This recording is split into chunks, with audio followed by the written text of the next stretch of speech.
અમદાવાદ જિલ્લાના ધંધુકા તાલુકાના ફેદરા ગામ નજીક આવેલા ઐતિહાસિક વાડીવાળા હનુમાન દાદાના પવિત્ર મંદિરે હનુમાન જયંતિના પાવન અવસરે ભવ્ય પૂજન બટુક ભોજન મહોત્સવ યોજાયો હતો.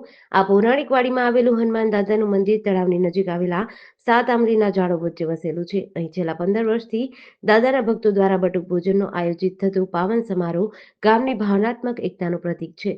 આજના અવસરે દાદાને સુંદર વસ્ત્રો, ફૂલો અને ઓરેન્જ રંગના ફુગ્ગાઓથી શણગારવામાં આવ્યા હતા. ભક્તજનો દ્વારા વિવિધ પ્રકારની મીઠાઈઓ અને પ્રસાદ ધરાવાયો હતો. પૂજન બાદ ભક્તોએ શ્રદ્ધાપૂર્વક પ્રસાદ ગ્રહણ કર્યો હતો.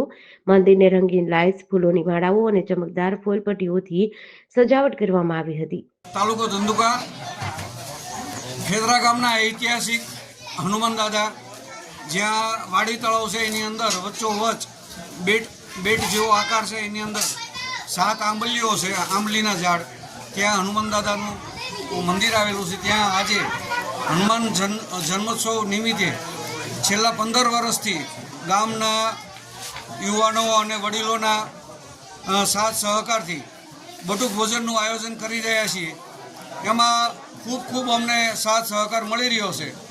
અને બાજુમાં તળાવમાં જ્યારે ચોમાસામાં પાણી હોય ત્યારે આવવા માટે રસ્તો પણ બનાવીએ છીએ અને એમાંથી જે ફાળો વધે એમાંથી વિકાસના કામો કરીએ છીએ.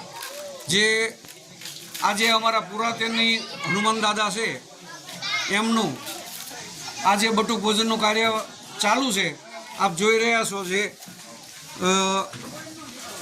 આપ સૌના સાથ સહકારથી કરી રહ્યા છીએ. અને સેવક ગણો તન મન ધનથી સેવક ગણ બધા દાદાના ભક્તો ઉદાર હાથે ફાળો આપી રહ્યા છે. ધંધુકા તાલુકાના ફેદરા ગામ, તાલુકો ધંધુકા, જિલ્લો અમદાવાદ.